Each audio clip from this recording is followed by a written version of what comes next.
नमस्कार, फिर मैं आशीष कुलश्रेष्ठ एवीएन डिजिटल में आप सबका स्वागत करता हूं। दोस्तों, यूं तो आपके और हमारे जीवन में रोज कहीं ना कहीं समस्याएं चलती रहती हैं। अगर हम अभी की बात करें तो कहीं किसान आंदोलन कर रहे हैं, कहीं ट्रक ऑपरेटर्स आंदोलन कर रहे हैं।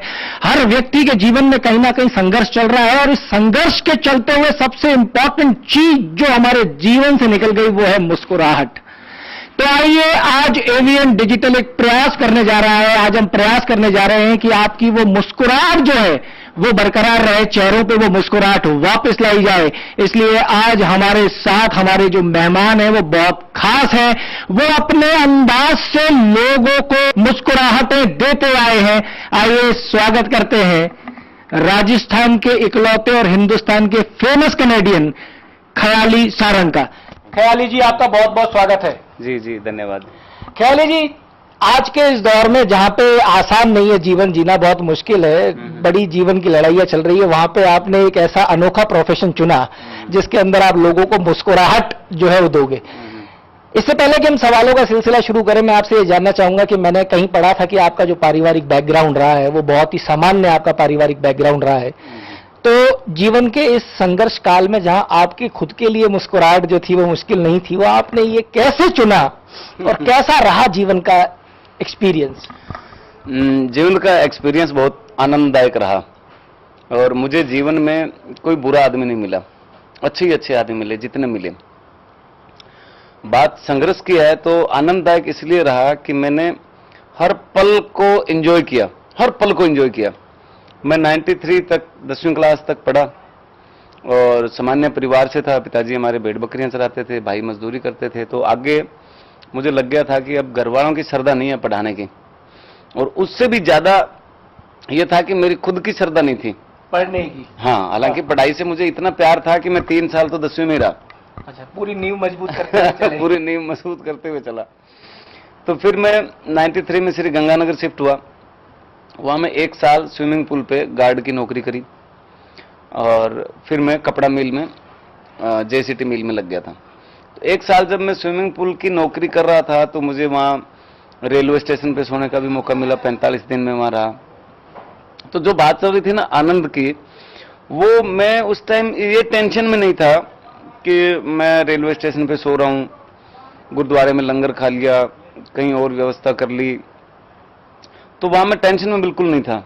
मैं वहां भी बड़ा हैप्पी था, बड़ा आनंद लेता था हर पल का। कि मैं रेलवे स्टेशन में जब सोता था तो मैं तो हिंदी अखबार बिछा के नहीं सोता था। उसके लिए भी मैं times of India, Hindustan times, Indian express, ऐसे इंग्लिश अखबार बिछाए के बिना नींद नहीं आती थी। तो आप उस आनंद को, उस शाही पल को आप कहीं भी एंजॉय कर सकते हो, गरीब हो, अमीर हो, या कितनी भी बड़ी मुश्किल में हो, मुसीबत में हो। बहुत बार हम देखे साइकिल से गिर जाते हैं, उसके बाद भी हमें हंसी आ रही होती है खुद पे, क्योंकि हम उस पल का आनंद ले रहे होते हैं कि यार हम गिरे, हमारे घुटने छिल गए। तो हम कहीं भी आनंद ले सकते हैं। जब हम हर पल को आनंद लेने लग जाते हैं तो हमें सक्सेस होने से कोई नहीं रोक सकता, क्योंकि आनंद परमात्मा का ही दूसरा नाम है। जिसको रामायण में सच्चिदानंद कहा गया है वो भगवान राम की बात करी गई है। जिसको गीता में भी सच्चिदानंद कहा गया है वो भगवान कृष्ण की बात की है। आनंद का दूसरा नाम ही परमात्मा है। परमात्मा को आप तभी पाओगे जब आप खुश रहोगे। दूसरा रही बात हंसी की, हंसी हमारी एक इंटरनेशनल भाषा है। मैंने 22 देशों की यात्रा की, सबकी हंसने की भाषा एक जैसी थी। बोलने की अलग अलग हो सकती है, लिखने की अलग अलग हो सकती है, पर हंसने का अधिकार इस सृष्टि में सिर्फ परमात्मा ने इंसान को दिया है, बाकी कोई जीव नहीं हंसता। और उस हंसी को अगर हम वैसे ही गवा दें तो ये मेरे ख्याल सृष्टि के साथ बहुत बड़ा अन्याय होगा।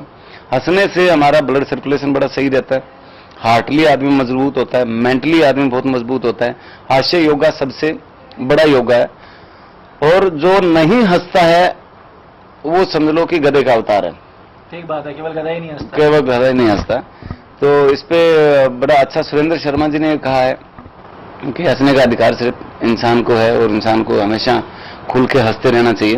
हंसने का मतलब ये नहीं कि आप गुदगुदी करके हंसाओ या चुटकुले सुना के हंसाओ। आपने किसी को एक पल के लिए खुशी दे दी, किसी को रास्ता ही बता दिया, वो भी एक हंसने का ही जरिया एक तरह से। जो खुशी होती है वो हंसी मतलब बहुत आगे जाके हो जाता है। खुशी जो कह ABCD है वो वहां से शुरुआत होती है। तो हर बंदा खुश रहे, उसको हम खुश देखें। कंपटीशन जब हम छोड़ देते हैं तो हमारा हंसने का जीवन शुरू हो जाता है। जब तक हम कंपटीशन में फंसे रहते हैं तब तक हम जीवन में कुछ नहीं कर पाते। बहुत बढ़िया बात कही देखिए साहब ख्याली जी ने।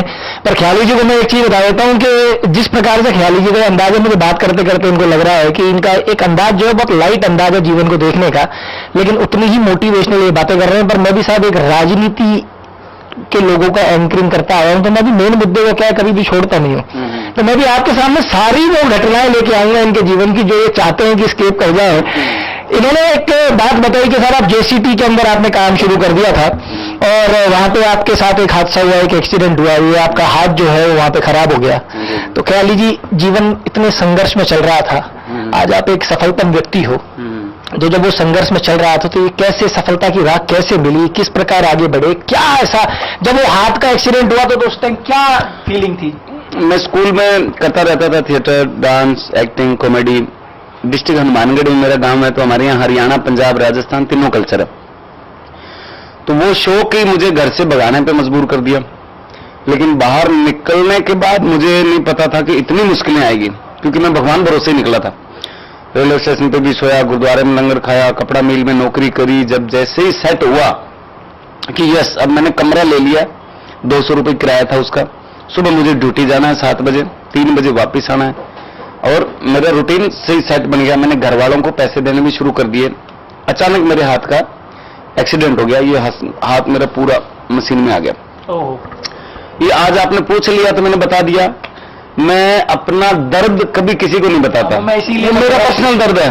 वो इसीलिए मैं पकड़ के रखता हूं। हाँ, खुशी की बात होती है वो मैं सबके साथ शेयर करता हूँ। ठीक बात है। पर मैं नहीं चाहता था कि मैं किसी का एहसान लूं कि भी मेरे हाथ नहीं है, मुझे आप हेल्प करो, मेरे एक हाथ नहीं है, मेरे हाथ होता तो मैं पता नहीं क्या कर देता। ये तो मेरा एक्सीडेंट होने की वजह से मैं फेल हो गया, वो बहाने भी नहीं मारना चाहता। वो तो आप जब टीवी पे वो लाफ्टर चैलेंज के दौरान आए थे तो जब भी मेरे को तो आज देख के पता लगा कि आपके हाथ में। हाँ, मैं किसी को बताया नहीं, मैं खुद को ही हाथ के बारे में मैं खुद को कहता रहा कि आए रखिए, जाए रखिए, जो मन में है वो गाए रखिए, टूटा है हाथ तो क्या वाख्या कहीं ना कहीं अड़ाए रखिए। तो जहां मौका मिला वहां मैं पीछे नहीं हटा। दूसरा ये था कि जब भगवान टेंशन देता है ना, देखिए घोड़ा भागता है रेस में, घोड़े को नहीं पता कि अवार्ड मिलना है या ट्रॉफी मिलनी है या कितने का इनाम है। वो मालिक उसको मारता है और वो 100 की स्पीड में भागता है, वो जीतता है। तो जब भगवान हमें मार रहा है इसका मतलब वो हमारा मालिक हमें जिताना चाह रहा है। तो मैं खुश था कि यार परमात्मा मुझे जिताना तो चाह रहा है, इसलिए मुझे ज्यादा भगा रहा है, इसलिए मुझे ज्यादा दौड़ा रहा है, मुझे ज्यादा, मेरे पास दवाई के भी पैसे नहीं थे, घर वालों के पास भी नहीं थे। जेसीटी मिल ने मेरा ट्रीटमेंट करवाया, 13 महीने में एडमिट रहा, 8 मेरे ऑपरेशन हुए। कई डॉक्टर तो काम करना सीख गए थे, जो नए जो नए आए थे ना, मेरे को रोज खोल लेते थे। कभी कहते सरिया डाल रहे, कभी पाइप डाल रहे, कभी डालना। जब देखिए टेंशन आती है ना, तो उस टाइम आदमी को इतना ज्यादा काम करें कि उस टेंशन से माइंड को डाइवर्ट करने का और कोई जरिया नहीं है सिवाय ज्यादा काम करने के। तो मैंने ये कहा कि मैं जिसे ओढ़ता बिछाता हूं वो गजल आपको सुनाता हूं। ये जिंदगी ट्रेन से गुजरती है, मैं पुल सा थरथराता हूं। जब से उखड़ गया एक बाजू मेरा, मैं और ज्यादा वजन उठा। बहुत बढ़िया साहब, उखड़ गया एक बाजू मेरा, मैं और ज्यादा वजन। बहुत बढ़िया। तो मैंने ये बहुत बार मैं स्टेज पे भी बोलता हूं कि हम अपनी टेंशनों को, अपने रोनों को लेके दूसरों के आगे हम रोते हैं तो हमारी इमेज हम गिरा रहे होते हैं, ना कि हम उसके दया के पात्र बन रहे हैं या ना हम उससे कुछ अच्छा अचीवमेंट करते हैं। हम किसी से कंपटीशन ना करें। मैंने देखा कि एक बंदे के 4000 के जूते हैं, मैं 100 रुपए की चप्पल में हूं और मैं टेंशन में आ जाऊं, यार उसने 4000 के जूते हैं, मैं चप्पल में हूं। अरे पीछे देखो ना, एक बिना पैर के भी आ रहा है, उससे हम कितने लाख गुना अच्छे हैं कि हमारे पैर तो सलामत है। कम से कम पैर होंगे तो चप्पल भी आएंगे, चप्पल होगी तो जूते भी आएंगे। संघर्ष जीवन में इसी का तो नाम है ना। तो हम जब 4000 के जूते वाले को देख के कंपटीशन में आ जाते हैं और उसको देखते नहीं है जो बिना पैर के हैं। पहले उसको देखो कि उसके मुकाबले हम कितने अच्छे हैं, फिर हम उसको हेल्प क्या कर सकते हैं। हाथ से ये सफर मुंबई तक का, ये सर मैं वहां दोबारा जब मैं 95 में कपड़ा मिल ज्वाइन की हॉस्पिटल से छुट्टी होने के बाद, तो 95 में जयपुर जवाहर कला केंद्र का एक कैंप लगा गंगानगर में, थिएटर कैंप। अच्छा। जगदीश सिंह जी राठौड़ थे जिन्होंने वो वर्कशॉप ली, और वहां राष्ट्रीय कला मंदिर एक संस्था, उन्होंने वो कैंप लगवाया था। तो मैंने अखबार में पढ़ा और मैं वो कैंप अटेंड करने के लिए वहां पहुंच गया। वो भी वो अखबार के मालिक, सीमा संदेश अखबार आता है, अब तो बहुत बड़ा अखबार हो गया, छोटा सा अखबार था पहले। तो मैं वहां अखबार लेके उनके ऑफिस में ही पहुंच गया। मगर जी ये मुझे ये नाटक करने आए। तो उन्होंने मुझे गौर से देखा, बोले तो कानों में तेरे रोई फंसी है, सर पे तेरे रोई फंसी है, तू आया कहां से कलाकार? मगर जी मैं रहने वाला बुढ़प्पल का हूँ, कपड़ा मिल में नौकरी करता हूँ, मैं सीधा मिल से ही आया, मैं अपने आप को रोक नहीं पाया, मैं जब से अखबार पढ़ा है कटिंग लेके घूम रहा हूँ। बोले तो मैं तुम्हें छोड़ के आऊंगा, क्योंकि वो तो तेरे को घुसने नहीं देंगे, पीला कुर्ता पजामा, मेरे मजदूर कपड़ा मिल का जैसी, ठीक है। तो मैंने वो थिएटर किया, पहला नाटक था पोस्टर, जो मैंने प्रॉपर प्रोफेशनली रूप से थिएटर किया। मैंने जाना कि यार हम जो गांव में कर रहे थे वो तो उटपटांग था, असली चीज ये है। तो आप मतलब एक्टर बनने की दिशा में आगे बढ़े? हाँ, एक्टर का था, लेकिन मुझे कुछ मिल नहीं रहा था, तो वो थिएटर एक मुझे जरिया मिल गया। तो वहां मैंने थिएटर किया, बीकानेर फिर मौका मिला, फिर जयपुर जवाहर कला केंद्र में हमने पोस्टर का शो किया, तो वो रुचि और बढ़ती गई, एक दो प्ले और किए, फिर हमने अपना ग्रुप बना लिया GYTS, Ganganagar youth theatrical society. Rohit Batra जो USA से गंगानगर शिफ्ट हुए थे, उम्र उस टाइम उनकी 18-19 थी, मेरे से काफी छोटा था, 8-9 साल, लेकिन गुरु गुरु ही होता है, उनसे मैंने काफी थिएटर सीखा। और वहां थिएटर करते करते, कपड़ा मजदूरी करते करते 99 में मेरी शादी भी हो गई थी। 2000 में मैं चंडीगढ़ शिफ्ट हो गया, वहां थिएटर इंस्टीट्यूट में क्लास लेने के लिए। अच्छा, आप फैकल्टी बन गए? जी, तो मैं चंडीगढ़ में उन बच्चों की 2-3 घंटे क्लास लेता था। अब उसके बाद मैं फ्री मुझे रहना अच्छा नहीं लगता, तो वहां सेक्टर 17 में एक प्लाजा कार्निवल शो होता था हर सैटरडे। मैं धीरे धीरे उनसे जुड़ गया। जो मेंबर थे वो 6 बजे आते थे, साफ सफाई, भारिया झाड़ी, चाय पानी की व्यवस्था, जो आर्टिस्ट आते थे उनको चाय पिलाया, बर्तन धोए रखे, तो हमें 5 मिनट का मौका मिल जाता था स्टेज पे जाने का। तो वहां एक नयापन ये था कि मेरे आवाज में पंजाबी, हरियाणवी, राजस्थानी जो मिक्स टोन था, जिसको हम बागड़ी भाषा बोलते हैं, हमारे जो बागड़ में बोली जाती है, तो वो बागड़ी आदमी जब हिंदी बोलता है तो वो और ज्यादा एक इंटरेस्ट सा उसमें पैदा हो जाता है। पानी को भी वो पानी बोल के संबोधित करता है, तो मजा आता है, उस भाषा में हंसी होती है, बिल्कुल आता है, नेचुरल फन होता है वो। तो वो मेरा वहाँ चंडीगढ़ के लोगों ने बड़ा पसंद किया, मुझे हर सैटरडे बुलाने लग गए। वहां जो आर्टिस्ट आते थे परफॉर्म करने, फिर मुझे उन्होंने बुलाना शुरू कर दिया एंकरिंग के लिए, आओ पाजी। तो पंजाब में आपकी कॉमेडी की तरफ बढ़ने की जो है जी शुरुआत हो गई। हाँ, अच्छा, एंकरिंग जब मैं करता था तो मेरी स्पेशलिटी ये थी कि शायरी, कॉमेडी, मैं ये नहीं, हाँ जी अब आपके सामने आ रहे हैं गुरदास मान, ये तो कोई भी बोल देगा। तो मेरा वो तरीका एक इस तरीके से होता था कि लोगों को फन, अच्छा इंजॉयमेंट, और फिर उनको प्रेजेंटेशन का। फिर मुझे टेक्निकल बड़ा शौक था, लाइट, साउंड, स्टेज संभालने का, म्यूजिशियन, ये वो। तो आर्टिस्ट मुझे इसलिए बुलाते थे कि यार ख्याली आ जाएगा ना, कोई टेंशन नहीं, मैनेजर भी वही है, स्टेज सेक्रेटरी भी वही है, एंकर भी वही है, वो सारा संभाल लेगा। तो नॉर्दर्न इंडिया में जब मुंबई के भी कोई आर्टिस्ट आते थे, सोनू निगम, शान, सुनिधि चौहान, मुझे उनके साथ भी मौका मिला, गुरदास मान, JGB, हंसराज हंस, मिक्का, दिलेर मेहंदी। तो मैंने एक छोटी सी इवेंट कंपनी भी शुरू कर ली। अच्छा। हम शोज ऑर्गेनाइज कराने लग गए गवर्नमेंट के। वो उसके पीछे भी कारण ये था कि मैं मेरा शो ऑर्गेनाइज कर रहा हूं तो एंकर मैं ही होऊंगा, मुझे कौन रोक सकता है एंकरिंग करने से, बिकॉज मैं उस शो का ही ओनर हूं एक तरह से, वो इवेंट पूरा मैं कर रहा हूं। ठीक बात है। तो मैंने अपने आप को स्टेज देने के लिए मैंने वो इवेंट कंपनी शुरू करी। तो मैं शोज चलते रहते थे हमारे, महीने में 4-5 जगह शो आ गए, कहीं कोई फ्री का आ गया, कहीं 200 वाला आ गया, कहीं 2000 वाला आ गया, छोड़ते कोई नहीं थे, स्टेज मिलना चाहिए, नई नई बातें रोज तैयार करते थे। धीरे धीरे करते करते 2006 आ गया। 2006 में लाफ्टर चैलेंज 2 आया था, 5 में 1 आया था, 1 बहुत सुपर डुपर हिट हो गया था, तो 2 में मुझे बुलाया गया, मैं उस ऑडिशन में पास हो गया। तो हिंदुस्तान और पाकिस्तान से लगभग 1 लाख लोगों के ऑडिशन लिए, तो 15 पाकिस्तान के और 35 इंडियन आर्टिस्ट सिलेक्ट हुए थे। तो वो 50 की दौड़ में हम चलते रहे जी। लाफ्टर चैलेंज 2 का पहला एपिसोड, पहली परफॉर्मेंस इतनी बूम थी कि लोग, पब्लिक और सद्दू जी, शेखर जी खड़े हो गए थे लास्ट तक आते आते। तो वो मेरी एक पहचान बन गई, उस शो की भी पहचान बनी और हमारी भी। तो उसके बाद फिर सेकंड राउंड, फिर सेमीफाइनल राउंड, फिर फाइनल, फिर मेगा फाइनल, फिर लाफ्टर चैंपियन का अवार्ड मिल गया। फिर आगे कॉमेडी सर्कस शुरू हो गया, फिर सहारा का कॉमेडी चैंपियन शुरू हो गया, फिर बॉम्बे टू गोवा फिल्म आ गई, फिर सिंग इज किंग आ गई। तो वो धीरे धीरे वो स्पीड बन गई। तो फिर मैंने मेरा ग्लैमर की दुनिया में कदम रख दिया। हाँ जी। तो सब ग्लैमर की दुनिया का एक सीधे साधे व्यक्ति ग्लैमर की दुनिया में आ चुका है, और अब वो ग्लैमर की दुनिया में क्या कैसा अनुभव रहा, कैसी है वो दुनिया? एंजॉय किया मैंने हर पल को। नहीं, आपने तो बिल्कुल किया होगा। मैंने जैसे जितना सड़कों पे एंजॉय किया, जितना रेलवे स्टेशन पे कपड़ा मिल में मजदूरी करके, स्विमिंग पूल पे चौकीदार रह के एंजॉय किया, उतना ही मैंने 5 स्टार लाइफ को एंजॉय किया। मैं वहां का होटल, वहां का कल्चर, वहां की गाड़ियां, वहां की फॉर्मेलिटियां, ऐसे लगता था जैसे मैं कोई चांद से उतर के आया हूं। खिड़की भी दूसरा खोल रहा है, बिठा भी रहा है, बता भी रहा है, खाना भी वो ऐसे परोस रहा है जैसे, हाँ। लेकिन वो ये था कि टीवी में आने की वजह से, मैं कोई स्पेशल आदमी नहीं था, आम जनता की तरह मैं था, लेकिन वो टीवी के आने की वजह से वो अपॉर्चुनिटी मिली। इंटरव्यू से लोगों ने जाना मेरे को, मेरी और ज्यादा पहचान दायरा बढ़ा। तो वो मैंने दूसरों को नकल की, वहां भी कौन खाना कैसे खा रहा है। 5 स्टार में इतने बुफे लगे हुए, हमें तो पता ही नहीं, बुफे की इंग्लिश समझने में 1.5 साल लग गया।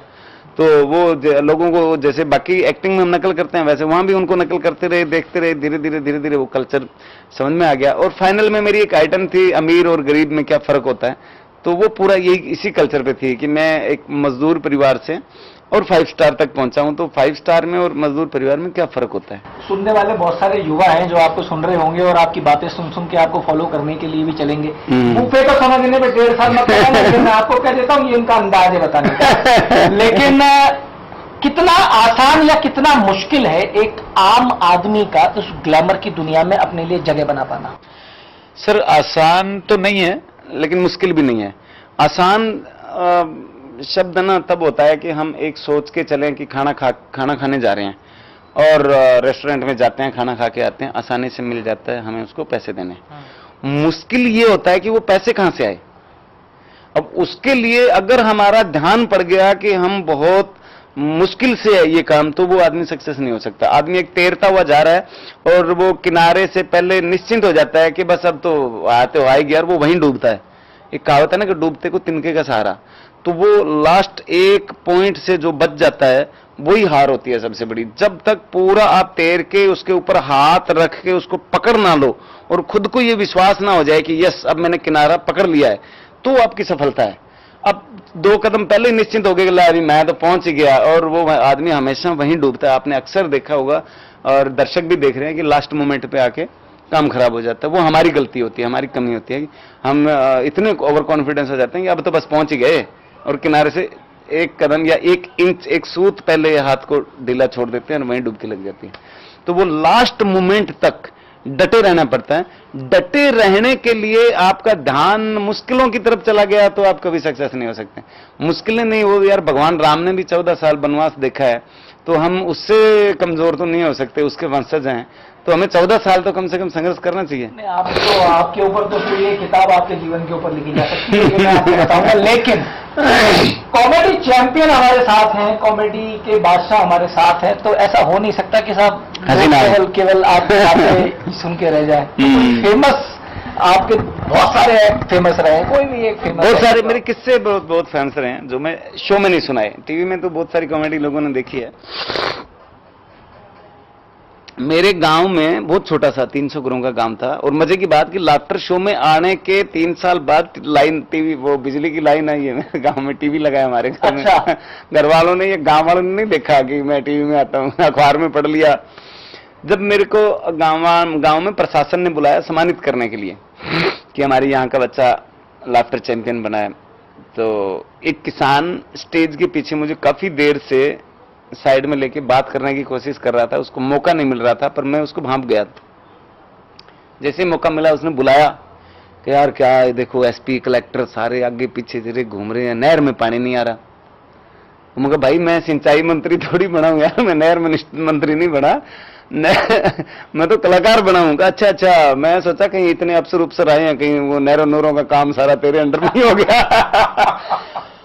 लेकिन वहां पर कलेक्टर महोदय को कह के जो उस डिपार्टमेंट से संबंधित था वो कराया। सेकंड में जब रेलवे स्टेशन पे सो रहा था गंगानगर, तो पुलिस चेक करने के लिए आती है स्टेशन पे, खड़ा है, क्या है, कौन है, इधर तलाशी उधर तलाशी। मेरा एक ही नाम सुना था, सूरतगढ़, जो मेरे नियर बाई सिटी है। तो मैं कहती सूरतगढ़ जाना है, सुबह 4 बजे गाड़ी आएगी, सो जा। दूसरे दिन फिर आगे वो ढूंढ रहे हैं, इधर तलाशी उधर, खड़ा है, खड़ा। अपनी पुलिस ज्यादातर ठोकर मार के बात करती है। तो मैं कहती सुबह 4 बजे गाड़ी आएगी, सूरतगढ़ जाना है, सो जा। वो 3-4 दिन बाद फिर आगे उधर तलाशी ले रहे हैं, देख रहे हैं कौन कहां से क्या खड़ा होगा। मगर जी सूरतगढ़, और 4 दिन हो गए तेरी गाड़ी आ ही नहीं रही है। हवलदार बोल रहा है मेरे को, 4 दिन से यहाँ पड़ा, तेरी गाड़ी आई नहीं रही है सूरतगढ़ वाली। तो ऐसे किस्से बहुत सारे हुए जीवन में, जो जिसमें फन जो ऑटोमेटिकली क्रिएट आता रहा, और मैं टेंशन इसलिए नहीं कि मैं उन बातों को हंसते हंसते ही रोज याद करता रहा। अब करते करते जब मैं उन किस्सों को याद करते फाइनल में पहुंचा, लाफ्टर चैंपियन बना, तो वहां पे एक मेरा बिल्कुल जिसके लिए शेखर जी भी कहते थे भी मिट्टी की खुशबू आती है बात की, कि अमीर और गरीब में क्या एक मेजर फर्क होता है, सोच का भी फर्क होता है। उसके बाद उनके रहन सहन रख रखा, बच्चों से शुरू हो जाओ। अमीरों के बच्चे लाल मस्त गोलू पोलू से स्मार्ट, जी चाहता है गोद में लें, किसी करें घुमाएं, है ना। क्यों? क्योंकि घर में जूसर मिक्सर ताजा जूस सुबह सुबह गाजरें चल रही है, अजय अजय बेटे जूसू पे, जूसू में लाल जूसू, टोनी जूसू। अब वो जूसू पिएगा वो क्यों नहीं लाल बैठा रहेगा, सवाल किसी बात है। अब हमारे गरीबों के बच्चे कहां से लाल होंगे, वो पहले उठते ही सुबह रोएंगे, माँ आएगी बाकी, क्या हुआ बेटा क्या लेगा, चाय। वो 1 गिलास चाय पी के शेर की एक आंख खुलेगी, क्या हुआ और पीऊंगा, वो दूसरी पिएगा तो शेर की दूसरी आंख खुलेगी। ये मेजर फर्क है। अमीरों के बड़े स्कूल, हाई फाई स्कूल, थोड़ी सी गलती नोट लिख देते हैं पेरेंट्स को, विजिट माय ऑफिस। हमारे नोट नहीं लिखे जाते, कोई 1.5 साल बाद एक नोट लिखते थे, वो भी बड़ा अजीबो गरीब के, आप अपने बच्चे को नहला के भेजा करें, आपके बच्चे में बहुत बदबू आती है। अब मेरे बाप जवाब भी ठोक के लिखता था कि हम बच्चे को पढ़ने भेजते हैं, सूंघने नहीं भेजते, तो कृपया करके हमारे बच्चे को पढ़ाया करें, सूंघा ना करें। अमीरों के लोग रहते हैं बड़े बड़े टावर, 18वें फ्लोर पे, 20वें फ्लोर पे, 25वें फ्लोर पे मकान है, वहां से जब नीचे देखेंगे दुनिया रंगीन दिखेगी, बच्चे भी आपस में बातें करेंगे, वो देखो रेड वाली गाड़ी मेरी, वो देखो ब्लू वाली गाड़ी वो मम्मा की, वो ग्रीन वाली गाड़ी पापा की, उनका एक खेल का अंदाज। हमारे बड़े फर्स्ट फ्लोर पे जाते झगड़ा शुरू कर देते हैं, और देखो काले आप पहले किसकी थूक नीचे जा रही है, थू, उसको थूक को ही वाच करते रहेंगे कि किस स्पीड में वो नीचे गिर रहा है। तो ये एक जो कि क्या कि नॉर्मल लाइफ में और 5 स्टार लाइफ में क्या फर्क रहता है, किन किन बातों को लेके हम एंजॉय कर सकते हैं, हंस सकते हैं। सुबह से शाम तक जो आम आदमी की दिनचर्या होती है उसके ऊपर ही मैंने प्रयास किया हमेशा। एक आपका गुण मैंने और देखा है, अभी मैं बैठा था साहब इनके साथ में, तो एक इनके अंदर एक गुण और है जो मुझे नहीं पता आपको कितनी जानकारी है इसके बारे में नहीं है। इनकी आवाज बड़ी सुरीली है, बहुत बेहतरीन गा लेते हैं। तो मैं चाहूंगा साहब मेरे युवा साथियों के लिए जरा 2 लाइन। लाइन तो सर मैं कौन सा गाऊं, मेरे बहुत सारे सॉन्ग फेवरेट रहे हैं, लेकिन मैं प्रोफेशनली सिंगर नहीं हूं, ऐसे ही गुनगुना लेता हूं कभी। और स्टेज पे जब मैं परफॉर्म करता हूं कॉमेडी शो, तो 1 डेढ़ 2 घंटे कॉमेडी होती है, उसके बाद थोड़ा आधा घंटा लोगों को नचा देते हैं, तो वो एक अलग मैटर तैयार है। नजर के सामने जिगर के पास, ये आप सब दर्शकों के लिए गा रहा हूं क्योंकि आप सब मेरे आसपास रहते हैं, आपकी दुआएं आपका आशीर्वाद हमेशा, तो मुझे बड़ा अच्छा लगता है। नजर के सामने जिगर के पास कोई रहता है, वो तुम नजर के सामने जिगर के पास। इस तरह ही टाइम पास के लिए करते रहते हैं। तो दोस्तों आप सुन रहे थे ख्याली जी को, जिन्होंने बड़ी ही खूबसूरती और अपने मजाकिया अंदाज के साथ में सारी बातें रखी।